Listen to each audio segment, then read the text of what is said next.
जरी आम्ही काही ठिकाणी वेगवेगळे लढत असलो तरी आम्ही महायुतीचे म्हणून आम्ही एकच आहोत. या निवडणुकीमध्ये आम्हाला 90% पेक्षा जास्त ठिकाणी यश मिळेल आणि आमचे महापौर होतील अशी आम्हाला अपेक्षा आहे. जगातल्या सगळ्यात नंबर 1 पक्षाबरोबर तुमची युती आहे आणि असं असताना देखील तुम्हाला महाराष्ट्रात चिन्ह नाही. महाराष्ट्रामध्ये चिन्ह नाही, कारण आता एक तर आमची दलित मतं जी आहे ती दलित मतं ही वेगवेगळ्या ठिकाणी जातात. अजितदादांना जर घेतला असतं तर आणि जागा वाटपाची अडचण झाली नाही. मला एकट्याला मंत्रिपद मिळालेलं आहे, त्यामध्ये मी समाधानी नाही. राज ठाकरेंना घेतल्यामुळं उत्तर भारतीय मतं, साऊथ इंडियन मतं, गुजराती मतं अजिबात मिळणार नाही. ज्यावेळेला मेजॉरिटी आम्हाला मिळेल, आम्ही मुंबईच्या सत्तेवर येऊ, त्यावेळेला महापौर मराठीच असतील हे मुख्यमंत्री आणि उपमुख्यमंत्र्यांनी जाहीर केलेलं आहे. पण माझ्या शीघ्र कवितांमुळं पार्लमेंट असेल किंवा देशभरातले अनेक लोक माझे प्रशंसक आहेत. पण माझी इमेज काय कविता मी करतो म्हणून माझी इमेज जगामध्ये जे आपले इंडियन लोक आहेत सगळ्या लोकांना माझी ओळख आहे. मराठीच्या मुद्द्यावर जरी उद्धवजी आणि राज एकत्र आलेले असले तरी या दोघांची ताकद तेवढी मुंबईची सत्ता मिळवण्याची नाही.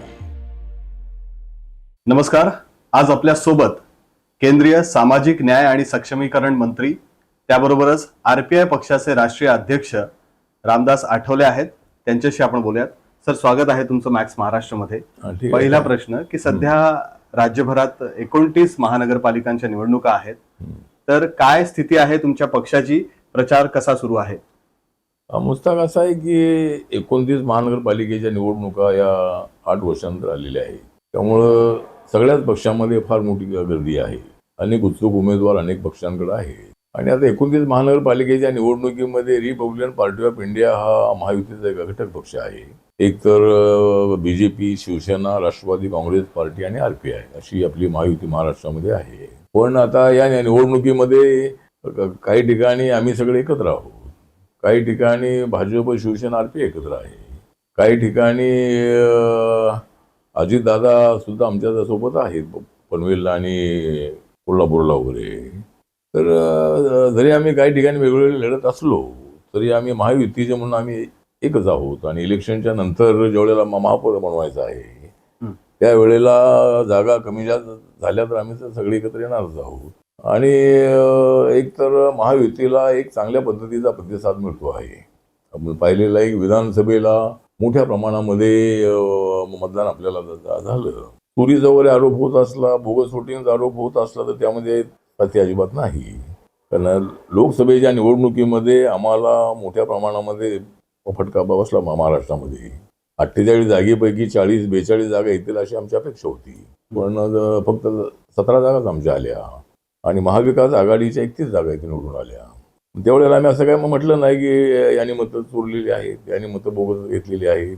आम्ही हे सांगितलं की संविधानाच्या संबंधातला निगेटिव्ह जो प्रचार आहे तो देशभर आणि महाराष्ट्रामध्ये करण्यात आला आणि त्यामुळे आमचं नुकसान झालेलं आहे. या निवडणुकीमध्ये आम्हाला 90% पेक्षा जास्त ठिकाणी यश मिळेल आणि आमचे महापौर होतील अशी आम्हाला अपेक्षा आहे. तुम्ही आता मुंबईमध्ये फिरताय, प्रचार करताय. 12 उमेदवारांना तुम्ही समर्थन दिलं आहात, ते निवडणुकीच्या रिंगणात आहेत. तर हे असं का? जगातल्या सगळ्यात नंबर 1 पक्षाबरोबर तुमची युती आहे आणि असं असताना देखील तुम्हाला महाराष्ट्रात चिन्ह नाहीये. महाराष्ट्रामध्ये चिन्ह नाही, कारण आता एक तर आमची दलित मतं जी आहे ती दलित मतं ही वेगवेगळ्या ठिकाणी जातात. माननीय प्रकाश आंबेडकरांचा बहुजन, त्यांचा वंचित बहुजन आघाडी आहे, इतर काही ते छोटे मोठे गट आहेत. आणि आपल्याला माहीत आहे की प्रकाश आंबेडकर साहेब जरी सगळ्या निवडणुका सगळे उमेदवार लढवत असले तर त्यांच्या पक्षाला राज्यामध्ये अजून रेकग्नायझेशन मिळत नाही. ज्यावेळेला आम्ही एकत्र होतो, 90 मध्ये आम्ही एकत्र आलो होतो, तर त्यावेळेला आम्ही लगेच फुटलो होतो. पण नंतर 1995 मध्ये आम्ही एकत्रित आलो, प्रकाश आंबेडकर, गवईसाहेब कवाडे, मी. आणि त्यावेळेला आम्ही 96 मध्ये आलेल्या लोकसभेच्या निवडणुकीमध्ये आम्ही तिसऱ्या आघाडीसोबत युती केली आणि त्यावेळेला आम्हाला मान्यता मिळेल एवढी मतं आम्हाला मिळाली आणि आमच्या पक्षाला उगवता सूर्याचे सिंबॉल मिळालेलं होतं, रायझिंग सन. पण नंतर आमच्यामध्ये गटबाजी झाली. एका गटाचे 2 गट, 2 गटाचे 3 गट, 3 गटाचे 4 गट झाले. तर आता तुझा जो मुस्ताक मेन प्रश्न आहे की मुंबईमध्ये रिपब्लिकन पक्षाची ताकद असताना एकदा माझ्या गटाचे 12 नगरसेवक निवडून आले होते मुंबईचा महापौर माझ्या ग्रुपचा होता. चंद्रकांत हांडोळे आज आमच्यामध्ये नाही, पण RPI म्हणून ते मुंबईचे महापौर झाले होते. तर RPI मध्ये जरी काही गटबाजी असली तरी सर्वांमध्ये स्ट्रॉंग गट मुंबईमध्ये माझा गट आहे. तरी सुद्धा यावेळेला भाजप आणि शिवसेना हे दोघे जण एकत्र आले. अजित दादांना इथं काही घेतलं असतं तर आणि जागा वाटपाची अडचण झाली असती. म्हणून यांनी ठरवलं की RPIला घेऊन आपण ही निवडणूक लढायची आणि भाजप, शिवसेना आणि RPI. पण या दोघांची चर्चा लांबली आणि एकनाथ शिंदे यांनी फार आग्रह धरला की मला ज्या जागा मिळाल्या पाहिजे. आणि त्यामुळं भाजपची अडचण झाली की RPIला जागा सोडायच्या कुठल्या असा प्रश्न त्यांच्यासमोर निर्माण झाला. तरी देवेंद्र फडणवीस यांनी मला आता सांगितलं होतं की 5-6 जागा आमच्या कोट्यातून आम्ही ते देऊ, पण ते काही शक्य झालं नाही. आणि मग आता माझ्यासमोर प्रश्न असा होता की युती तर तोडणं सध्या एकदम अशक्य आहे. त्यामुळं देवेंद्र फडणवीस यांची अशी माझी चर्चा झाली आणि त्यांच्याकडे आम्ही मागणी केली की रिपब्लिकन पक्षाला एक MLC, 1 किंवा 2 महामंडळाचं अध्यक्षपद आहे, उपाध्यक्षपद आहे, 30-40 कार्यकर्त्यांना महामंडळाचं मेंबरशिप आहे, महानगरपालिकेमध्ये 1 किंवा 2 कॉप्शन मेंबर आहे, महानगरपालिकेच्या समिती आहे, त्यामध्ये एक माणूस येण्याच्या संबंधामध्ये चर्चा झाली आणि त्याने आमच्या सगळ्या मान्य केल्या. आणि त्यामुळं मग आम्ही ठरवलं की आता काय करायचं. आम्ही जवळजवळ 39 ठिकाणी फॉर्म भरले होते, पण देवेंद्रजीने सांगितलं की 10-12 जागा आपण लढवा, म्हणजे आपली कार्यकर्ते आहेत आणि त्या ठिकाणी मैत्रीपूर्ण लढत आपली होऊ द्या, पण आपण आमच्यासोबत राहणं आवश्यक आहे. आणि हे सगळं मी सांगितलंय ते मी तुम्हाला पूर्णपणे सहकार्य करणार आहे असं त्यांना सांगितल्यामुळं मी हा निर्णय घेतला की ठीक आहे 12 ठिकाणी आपण मैत्रीपूर्ण लढायची, पण बाकीच्या ठिकाणी आपण महायुतीसोबत आहोत. पण सर मागचा इतिहास बघता तुमचा कायम राजकीय वापर झाला आहे असं नाही का वाटत तुम्हाला? नाही, आता राजकीय वापर होतो आहे, कारण RPIला सोबत घेणं, निळा झेंडा सोबत असणं, दलितांची मतं मिळाल्याशिवाय आपल्याला जे मतं निवडून येण्यासाठी दलितांची मतांची आवश्यकता असते. त्यामुळं मला ते सोबत ते ठेवत आहेत. पण आता एक तर अडचण आहे, एक तर समाधानकारक राजकारणामध्ये असं काही होत नाही. मला एकट्याला मंत्रिपद मिळालेलं आहे, पण त्यामध्ये मी ते समाधानी नाही. राज्यामध्ये ज्या महाराष्ट्रातून मी दिल्लीला गेलेलो आहे त्या महाराष्ट्रामुळे मी NDAमध्ये आहे, मी महायुतीमध्ये आहे माझा पक्ष. तर माझ्या कार्यकर्त्यांना काहीतरी मिळणं अत्यंत आवश्यक आहे. अशा पद्धतीची माझी भूमिका सुरुवातीपासून राहिलेली आहे. पण मित्र पक्षांकडून तेवढं सहकार्य मिळत नाही गोष्ट खरी आहे.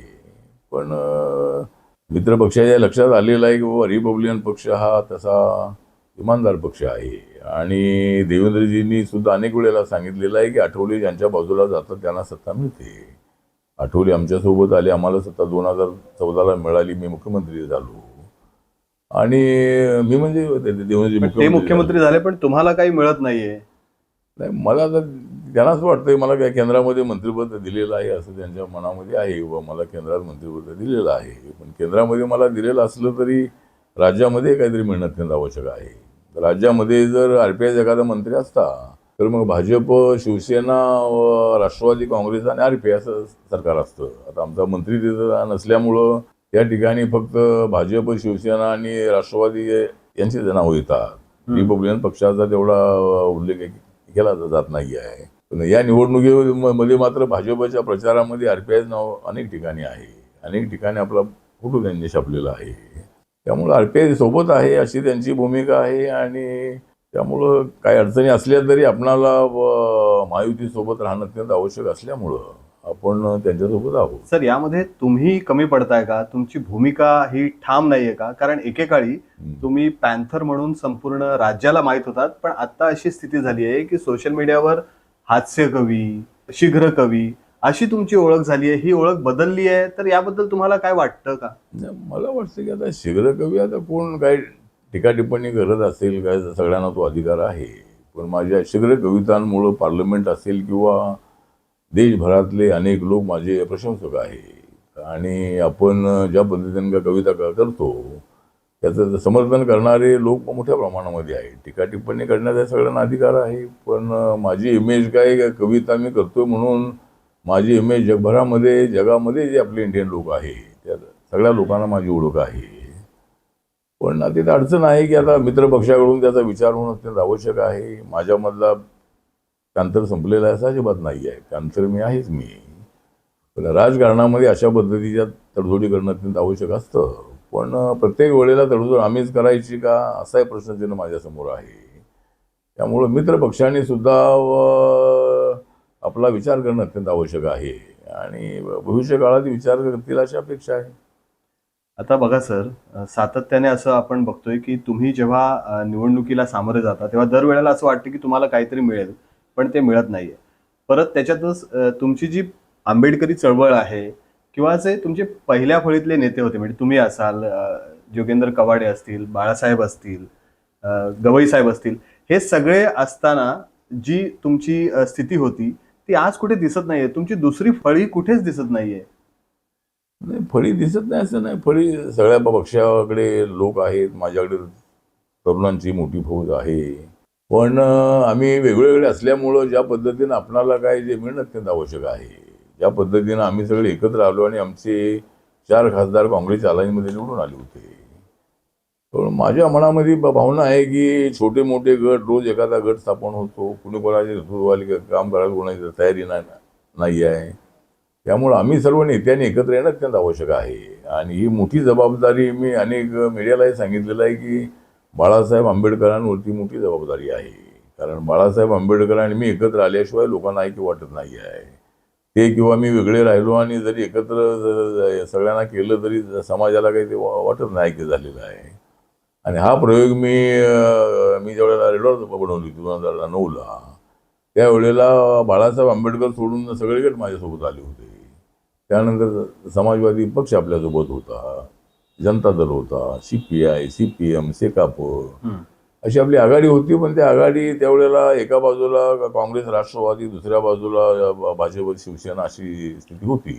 त्यामुळं आम्हाला त्या तिसऱ्या आघाडीला काही तेवढी ताकद उभी करता आली नाही आहे. पण भविष्य काळामध्ये एकतर बाळासाहेबांनी आम्ही सगळ्यांनी एकत्रित येणं आवश्यक आहे आणि बाळासाहेबांनी नेतृत्व करावं अशी आपली भूमिका आहे. पण बाळासाहेब का तुमच्याबरोबर येत नाहीयेत? तुम्ही सातत्याने प्रत्येक भाषणात, प्रत्येक मुलाखतीत हे म्हणता, पण त्यांच्यापर्यंत तुमचा आवाज पोहोचत नाहीये की तुम्ही पोहोचत नाहीयेत? नाही, पोचत नाही असं नाही आहे. पण त्यांना असं वाटतंय बाबा ऐक्य झालं तर पुन्हा फुटतंय. कारण मागच्या वेळेला दोन्ही वेळेला ऐक्य झालं आणि फुटलेलं आहे. 90ला ऐक्य झालं, लगेच फुटलं.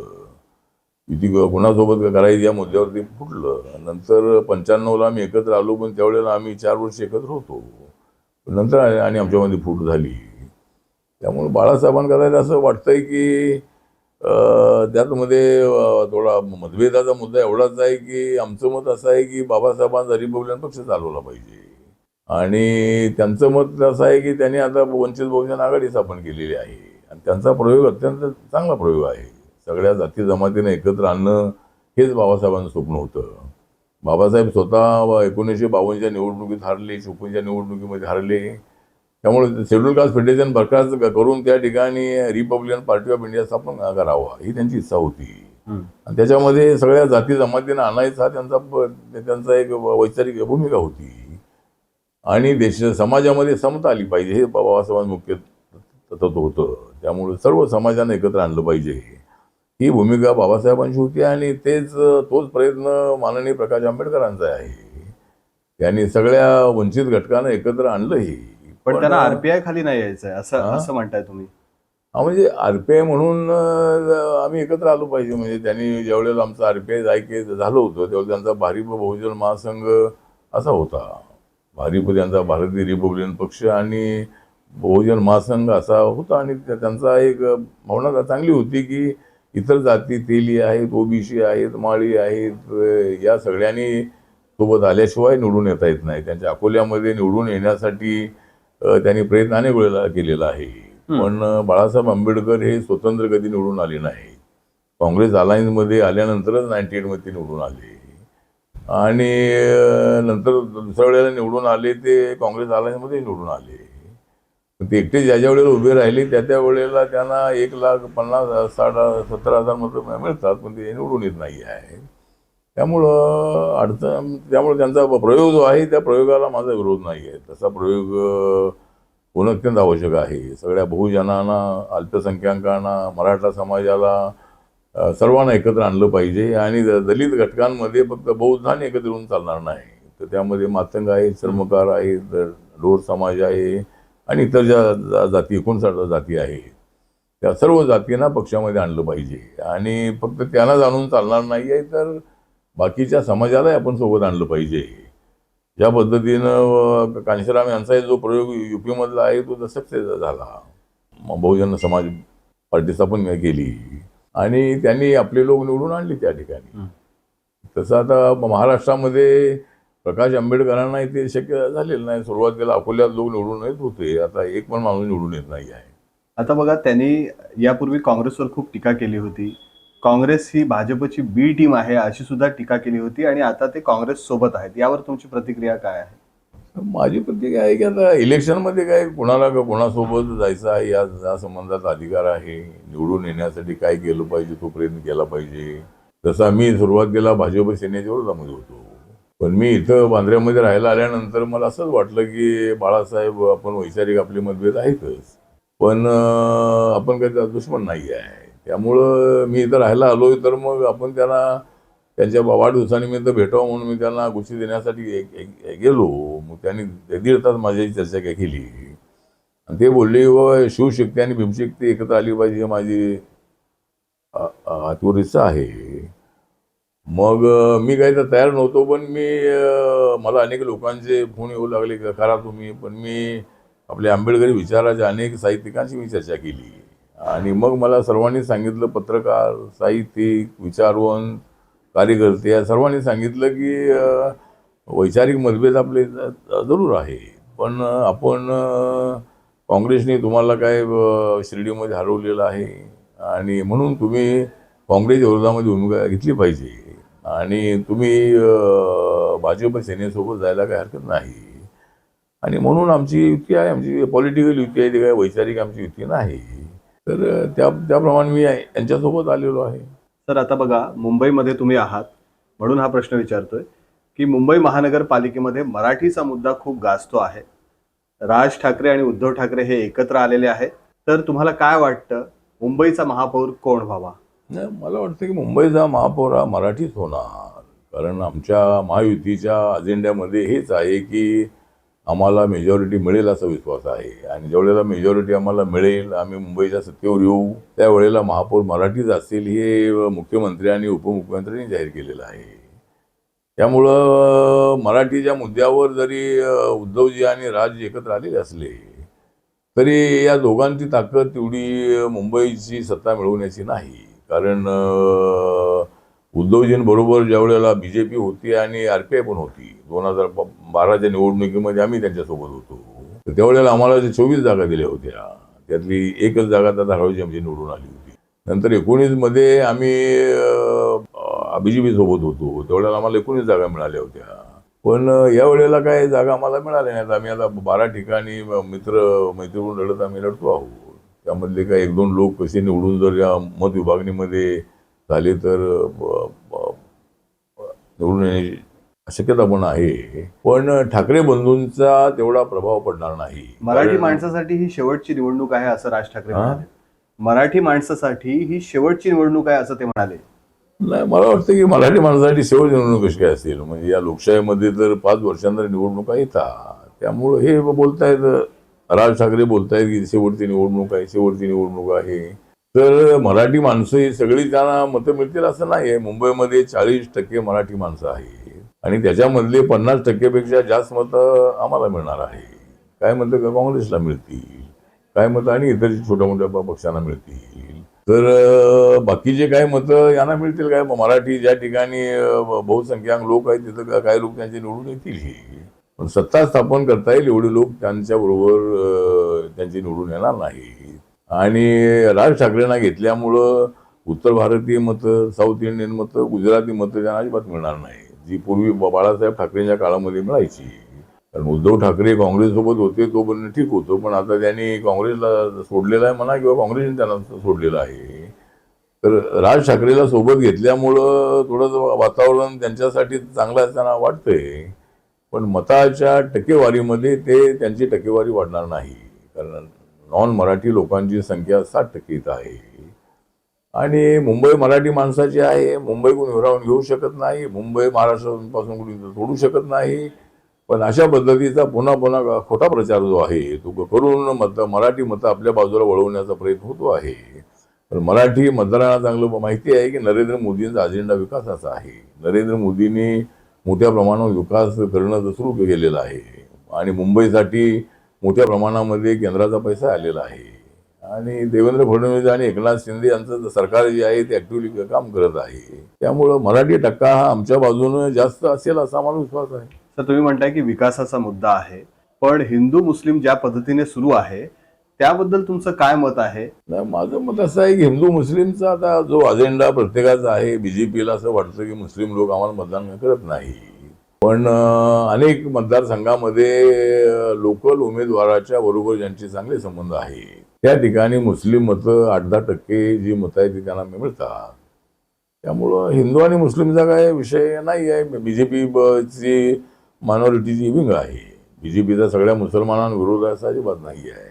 त्यांची मायनॉरिटीची विंग आहे. शाहनवाज हुसेन असेल किंवा इतर काही नेते बीजेपीचे मंत्री राहिलेले आहेत. त्यामुळं मला असं वाटतं की हिंदू मुस्लिम हा वाद जास्त वाढणं योग्य नाही असं आपलं मत आहे. पण मतं मिळवण्यासाठी थोडी स्ट्रॉंगली भूमिका मांडली जाते, हिंदुत्वाची भूमिका मांडली जाते. बाळासाहेब म्हणायचे हिंदुत्व म्हणजे माझं राष्ट्रीयत्व आहे आणि माझा सगळ्या मुसलमानांना विरोध नाही असे ते म्हणायचे. तर जे राष्ट्रवादी मुसलमान आहे, जे हिंदूंबरोबर चांगला सलोख्याचे संबंध ठेवू इच्छितात, अशा मुसलमानांच्या विरोधामध्ये इथला हिंदू समाज नाही. आपण पाहिलं की त्या दर्ग्यामध्ये मुस्लिम समाजापेक्षा हिंदू समाज लोक जास्त जातात. अनेक ठिकाणी मुस्लिम आणि हिंदूंचे संबंध अत्यंत चांगले आहेत. तर ते चांगले राहावेत अशी आपली भूमिका आहे. राष्ट्रवादी काँग्रेस पक्ष तुमच्या सोबत नाहीये मुंबईमध्ये. अजितदादा पवार सातत्याने टीका करतायत भाजपावर, तर याबद्दल तुमची प्रतिक्रिया? मला वाटतं की अजितदादा पवार हे आमच्या सोबत जरी आज काही ठिकाणी नसले, काही ठिकाणी आमच्या सोबत आहे निवडणुकीमध्ये. त्यामुळं अजितदादाने सोबत घेतलं असतं तर त्यांना जागा वाटपामध्ये अडचणी आल्या असत्या. म्हणून बीजेपीने ठरवलं की एकनाथ शिंदेसोबत आणि आरपीआय सोबत युती करायची. त्यामुळे अजितदादा मध्ये आणि बीजेपीमध्ये काय मुद्द्यावरती सध्या वादविवाद सुरू आहे, काय उलटसुलट चर्चा आहे. पण निवडणूक संपल्यानंतर आम्ही एकच आहोत. अजितदादा महाराष्ट्राचे डेप्युटी सीएम आहेत. त्यामुळं काही मुद्द्यावर त्यांनी पिंपरी चिंचवडमध्ये टीका केली, बाबा इथं भ्रष्टाचार झालेला आहे, त्याला बीजेपीने उत्तर दिलं, असं थोडासा वाद चालू आहे. पण तो वाद आमचा मिटेल इलेक्शन नंतर. अदानींचं जे काही सुरू आहे म्हणजे त्यांच्यावर सातत्याने विरोधक टीका करतायत की अदानींचं प्रस्थ हे वाढत चाललेलं आहे. गेल्या 10 वर्षात पूर्ण जगामध्ये एवढी प्रगती कुठल्या माणसाची झाली नाही जेवढी अदानींची झाली आहे. याबद्दल तुमची प्रतिक्रिया? माझी प्रतिक्रिया अशी आहे की अदानी एक उद्योगपती आहेत.